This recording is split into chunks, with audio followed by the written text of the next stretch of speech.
लपंडाव या मालिकेच्या आजच्या भागामध्ये आपण बघणार आहोत की तिथे ती छोटी मुलगी आलेली असते. तिला ना सखीने साडी नेसवलेली असते आणि तिला दाखवलेलं असतं की साडी कशी नेसायची. त्याच्यानंतर काना म्हणत असतो की काय हो मॅडम, तुम्ही तिला साडी शिकवणार होता तर तुम्ही साडी का नाही तिला शिकवत आहे. असं म्हटल्यानंतर तिथे त्या दोघी असतात ना त्या जोरजोरात हसू लागतात. तेव्हा ती मुलगी म्हणते, अगं काय याला समजत नाही का, तुम्ही आता मला साडी नेसून दाखवली आणि हा असा म्हणत आहे. त्यावरती इथे सखीसुद्धा जोरजोरात हसू लागते. तेव्हा सखी म्हणते, या तुझ्या दादाला ना बदाम खायची गरज आहे. असं म्हटल्यानंतर काना म्हणतो की जी बाई आरतीच्या ताटामध्ये अंगठी गोल गोल फिरवत असेल ती आता मला बदाम खायला सांगणार आहे का. असं म्हटल्यानंतर सखी मात्र त्याच्याकडे रागाने बघत असते आणि काना असतो की तो ना त्याची खेचतच असतो आणि तिला म्हणत असतो, तुम्ही कशी आरतीच्या ताटामध्ये तुम्हाला अंगठी फिरवायला सांगितली ती तुम्ही आरतीच्या ताटामध्येच गोल गोल अंगठी फिरवत होतात. असं म्हटल्यानंतर इथे सखी त्यांना रागवते. सखी काय बोलत नाही आणि सखीला त्याचा राग आलेला असतो. ती म्हणते, तू तर गप्पच बस, तू काही मला बोलू नकोस. त्याच्यानंतर कान्हा असतो तो सखीला सांगत असतो की मला ना मंदिरामध्ये पूजा करायची आहे, सूर्यपूजनाची. संक्रांतीच्या दिवशी सूर्यपूजन करायचं आहे. त्यावरती सखी म्हणते, का तुला का करायचं आहे, मला कारण सांग. त्यावरती तो म्हणतो का नाही ना चांगलं आहे म्हणून करायचं आहे. त्यावरती इथे सखी म्हणते की असं नाही आहे, चांगलं आहे म्हणून तर बऱ्याच गोष्टी असतात, पण तू मला खरं खरं कारण सांग की का करायचं आहे, तरच मी तुझ्यासोबत येईन. त्यावरती कान्हा म्हणतो, का गं मला ना माझ्या मित्राने सांगितलं आहे. तरी पण ती म्हणते का जोपर्यंत तू मला खरं कारण सांगत नाहीस तोपर्यंत मी तुझ्यासोबत येणार नाही. पूजा करणं चांगली गोष्ट आहे, पण तू त्याचं मला कारण सांग. त्यावरती कान्हा म्हणतो की असं प्रत्येक गोष्टीचं कारण कसं सांगत बसणार, प्रत्येक गोष्टीला कारण थोडी नसतं. त्यावरती सखी म्हणते की असं थोडी आहे, पण काहीतरी कारण असेलच म्हणून तिथे सूर्यपूजा करतात. आणि मला तू सांग की का सूर्यपूजा करायची आहे, आणि ते पण तू एकट्याने नाही तर मी सुद्धा तुझ्याबरोबर करायची आहे, त्यामुळे तू मला सांगणार आहेस. आणि त्यावरती ती म्हणते, बरं घे माझी शपथ आणि मला सांग की तू काय लपवत आहेस माझ्यापासून आणि का खोटं बोलत आहेस. त्यावरती लगेच ना कान्हा म्हणतो का नाही नाही मला ना शपथ नाही घ्यायची. त्यावरती सखी म्हणते का ठीक आहे, तू माझी खोटी शपथ घेत होतास ना आणि तू माझ्याशी खोटं बोलत होतास ना, त्यामुळे मला तुझ्याशी बोलायचं नाही. जी व्यक्ती खोटं बोलते तिच्यासोबत मला सूर्यपूजेला यायचं नाही आणि मी तिच्याशी बोलणार नाही. असं बोलून ना ती तिथून निघून जाते. आणि इकडे सरकारांच्या घरी काही कंपनीचे मालक आलेले असतात. त्यांना ना इथे सरकारबरोबर कंपनीची डील करायची असते. त्यावरती ते लोक कंपनीबद्दल डिस्कस करत असतात.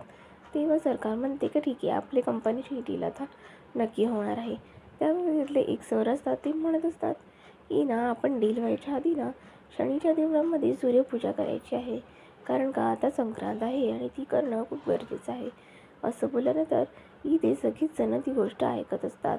तेव्हाच इथे सरकारच्या मनात तर चालू असतं की मला तर काही पूजा करायची नाही, पण हा बोलतो आहे तर करणं गरजेचं आहे. त्यावरती ते सर असतात ते म्हणत असतात की ती जर पूजा केली ना तर सगळं काही व्यवस्थित होईल, आपलं काम आहे ते सगळं सुरळीतपणे होईल.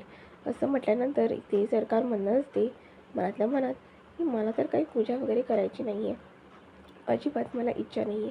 पण मी जर ह्यांना नाही म्हणाली तर ह्यांना डील व्हायच्या आधीच माझ्याबद्दल वेगळे मतभेद होतील आणि ही डील व्हायच्या आधीच मला नाही म्हणून टाकतील आणि मग माझा सगळा प्लॅन आहे तो सगळा फिसकटून टाकेल.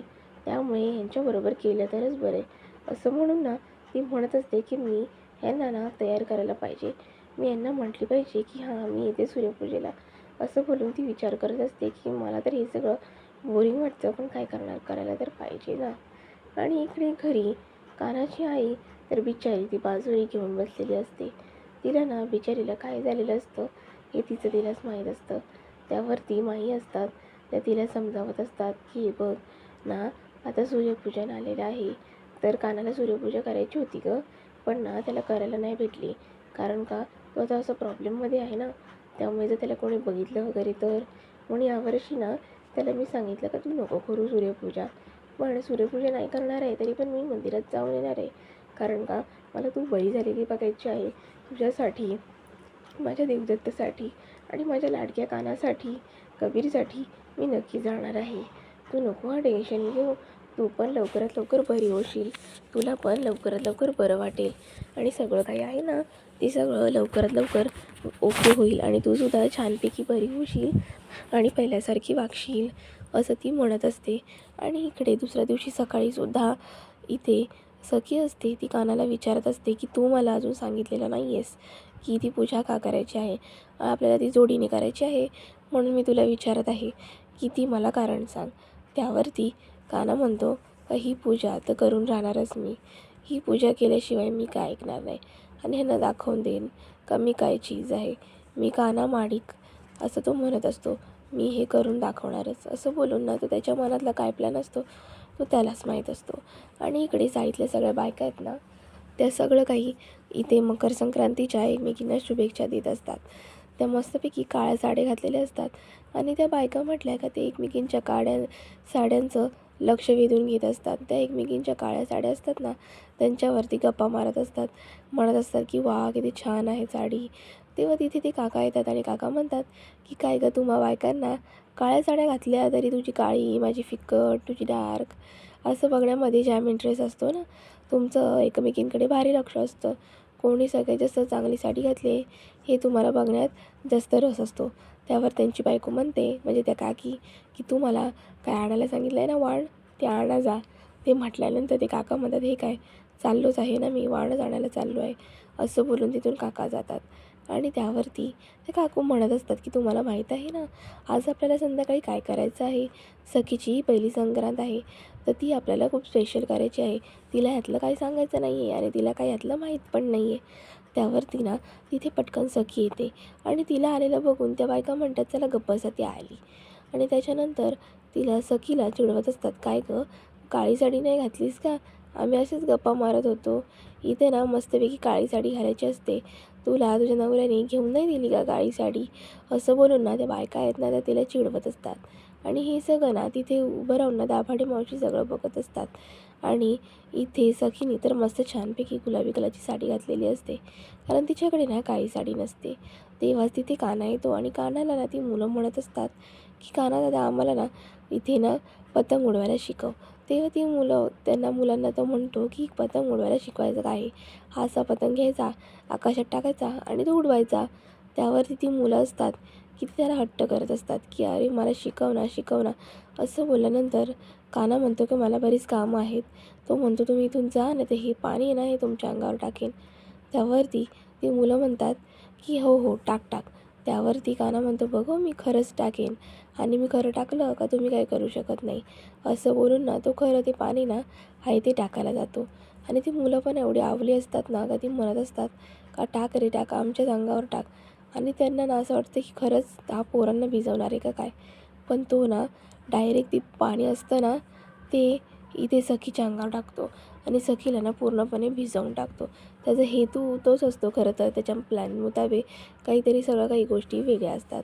पण त्याला भिजवल्यामुळे इथे सखी मात्र प्रचंड चिडते, तिला जाम थंडी वाजू लागते आणि सगळीजणं ना बघतच बसतात की काय हा काना त्यांनी ना सखीला भिजवलं.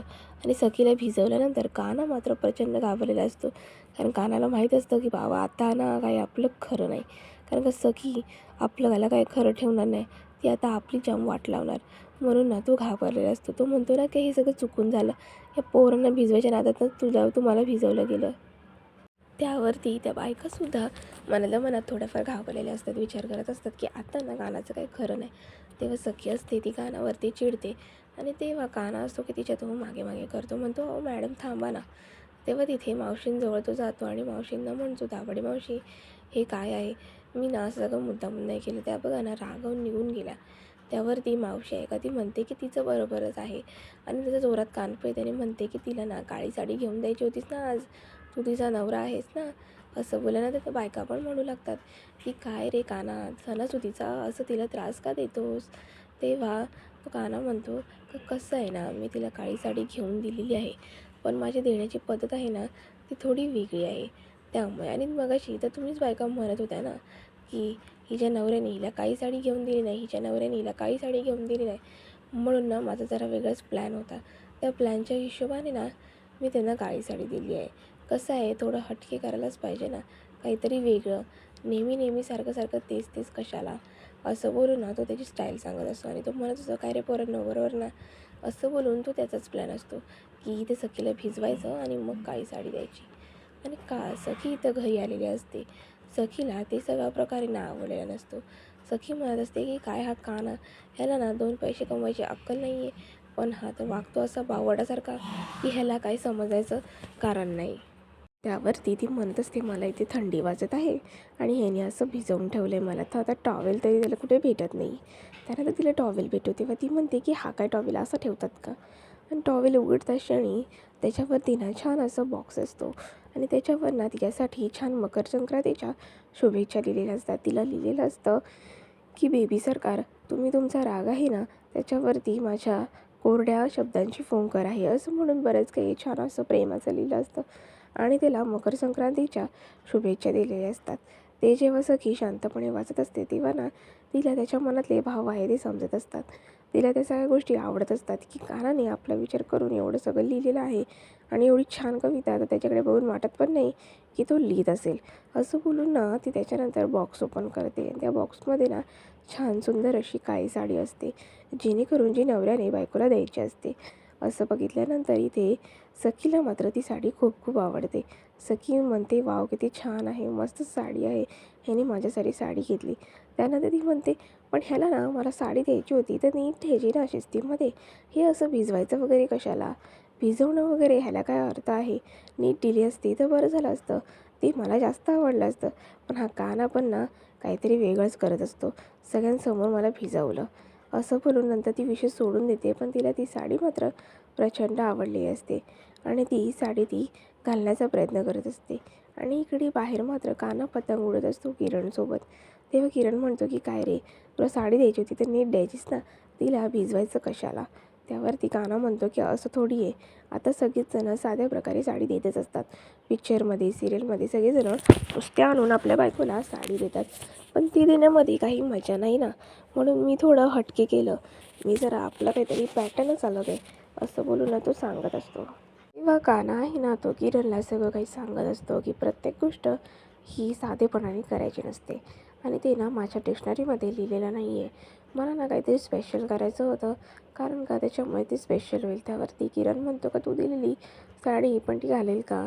त्यावरती काना म्हणतो का हो नक्कीच घालणार, कारण का दिलं आणि नाही दिलं ह्याच्यामध्ये फरक आहे, दिलं तरी बोलतात आणि नाही दिलं तरी बोलतात, म्हणून अशा पद्धतीने द्यायचं की ती ना आपली गोष्ट टाळू शकत नाही.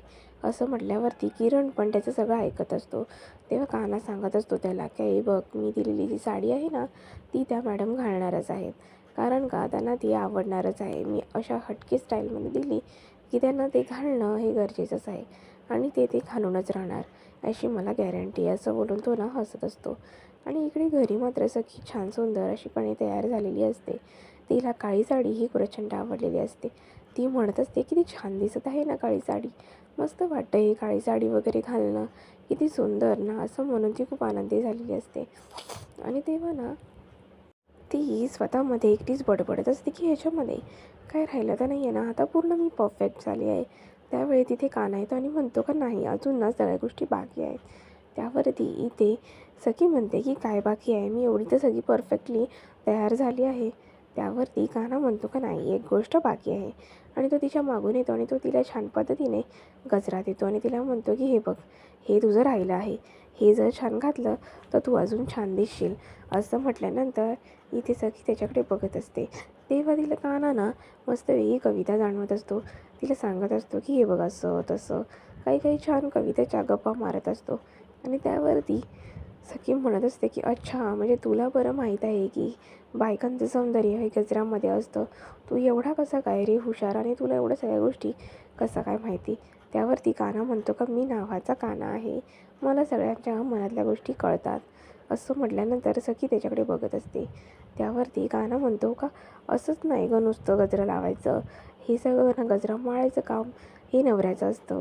जेव्हा नवरा बायकोला त्याच्या गजरा लावतो तेव्हा ना ते सगळं काम आहे ते परिपूर्ण होतं आणि त्याच्यामध्ये परिपूर्णता येते आणि तेच मला करायचं आहे, त्यामुळे तू मला थोडीशी साथ दे. असं बोलून तो ना कविता करत असतो आणि तो तिला चांगलं चांगलं म्हणत असतो. त्यावरती सखी दुधा सगळं काही ऐकत असते आणि काना आहे का तो तिला सगळ्या गोष्टी सांगत असतो. काना तिला एका हाती सांगत असतो का मीच तुला गजरा माळून देणार आहे, असं बोलून तो ना तिला कविता म्हणून दाखवत असतो. तिला सांगत असतो की कसं नवऱ्याने बायकोच्या केसामध्ये गजरा माळला तर ते सगळं परिपूर्ण होतं आणि सगळं काही छान दिसतं. जसं की मी तुझ्याबरोबर केलं तर सगळं अजून छान दिसेल आणि मगच तू सुंदर दिसशील, असं बोलून तो तिला समजावत असतो आणि सांगत असतो की मला बरोबर माहीत आहे की लेडीजशी कसं वागायचं. वरती असं बोलून काना आहे का तो तिला छान पद्धतीने मस्त नवीन पद्धतीचा गजरा असतो तो तिच्या खिसामध्ये माळत असतो आणि तिला म्हणत असतो की आता तू परफेक्ट दिसशील, आता सगळं काही परफेक्ट होईल आणि सगळं काही ओके वाटेल. त्यावरती इथे तिला 4 गोष्टी प्रेमाच्या सांगत असतो. त्यावरती सखी म्हणत असते की आता तर मी परफेक्ट दिसत आहे ना, आता काही माझ्यामध्ये प्रॉब्लेम नाही आहे ना. त्यावरती काना म्हणतो का नाही, अजून काहीतरी प्रॉब्लेम आहे. तुम्ही इथे संक्रांतीच्या दिवशी छानपैकी म्हणजे नवऱ्याला काय हवं नको ते जर बायकोने बघितलं तर अजूनच छान होतं, असं म्हणून तो त्याच्या मनातली गोष्ट सांगणारच. ते वेळातच इथे सखी म्हणते का हो हो मला माहीत आहे की तुला काय बोलायचं आहे. तुझं म्हणणं असं आहे की तुला उद्या पूजेसाठी मी तयार व्हावी, पण तू तर मला अजून कारण सांगितलं नाही आहेस. तू त्याआधी कारण सांग, मग मला सगळ्या गोष्टीची लाडीगोडी लाव. आणि ही लाडीगोडी मला नंतरच लावलेली बरी आहेस, कारण का मला ह्या गोष्टी सगळ्या माहिती आहे की तुझं हे साडी आणि गजऱ्याच्या मागचं कारण काय आहे. असं बोलून ते सांगत असते आणि म्हणत असते की ठीक आहे तू जा आणि मला तर काही बोलू नको. असं म्हटल्यानंतर ती तिथे किचनमध्ये तिळगुळची तयारी करत असते. आणि तेवढ्यात काना तिथे उभा असतो. तेव्हा त्याला त्याच्या ऑफिसमधून कॉल येतो. तेव्हा ऑफिसमध्ये तो असतो तो म्हणत असतो की काना सर तुम्ही येत आहात ना. असं म्हटल्यानंतर काना म्हणतो का हां मी येतो. आणि तेव्हा तिथे सखी म्हणते की अरे काय हा आता तर मला लाडीगुडी लावत होता आणि कुठे गेला हा, ह्याचं काहीतरी वेगळंच असतं. आता इथे असतो तर 5 मिनिटामध्ये गायब होतो. तसं म्हणते जाऊ दे आता मी तिळगुळाची तयारी करते, म्हणून ती तिळगुळाची तयारी करायला लागते. आणि इकडे सरकाराच्या घरी ही सरकार असते ती कुल्फीला धमकावत असते. तिला म्हणत असते की हे तिळगुळ आहे ते तू खा. त्यावरती ती कुल्फी म्हणत असते का मला नाही खायचं, कारण का मला ह्याची टेस्ट आहे ती आवडत नाही. त्यावरती सरकार म्हणत असते की पण आज संक्रांत आहे का नाही, आज खाल्लंच पाहिजे, आज त्या खाण्याला महत्त्व आहे. आणि तू चॉकलेट कशी खातेस एकदम प्रेमाने, मग तुला हे तिळगुळ नको का खायला. असं म्हणून ती तिला फोर्स करत असते की तू तिळगुळ खास. पण ती बिचारी तिला नसतं आवडत त्यामुळे ती नाही खात.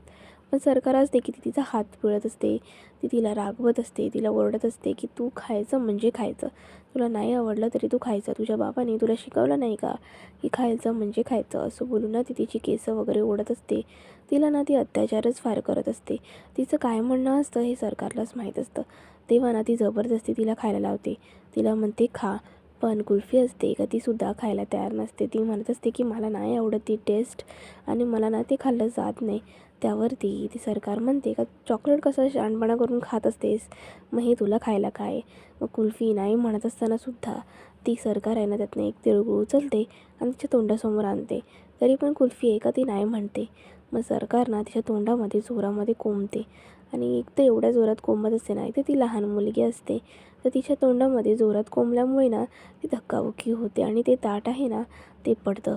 त्याचवेळी तिथे गौतम आलेला असतो आणि गौतम कुल्फीला म्हणतो का तुला लागलं तर नाही तू ओके तर आहेस आणि ताट पडल्यामुळे तिथे मीनाक्षी, परशू ते सुद्धा येतात. तेव्हा मीनाक्षी विचारत असते सरकारला की काय झालं. तेव्हा सरकार म्हणते का तिळगुळाचं ताट पडलं. असं म्हटल्यानंतर इथे गौतमसुद्धा व्यवस्थित नजरेने तिच्याकडे बघत असतो. तेव्हा गौतम म्हणतो का चल कुल्फी आपण आपलं जाऊ.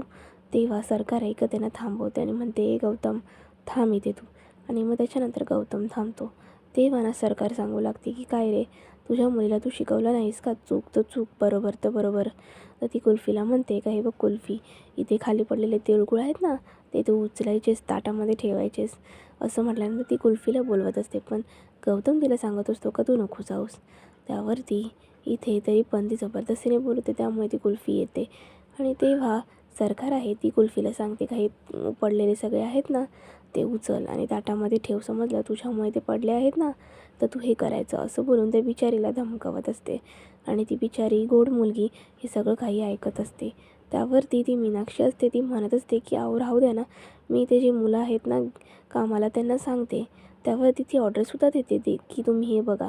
पण सरकार आहे का ती नाही, ती म्हणते फक्त कुल्फीने उचलायचं, कारण का कुल्फीकडून ही मिस्टेक झाली आहे फक्त कुल्फीनेच हे सगळं करायचं असं बोलून ना ती बिचारीला धमकावत असते. आणि ती कुल्फी असते ती लहान असते, तिला काय समजत असतं या सगळ्या गोष्टीतलं. पण सरकारचा का तिच्यावर राग असतो हे सरकारलाच माहीत असतं.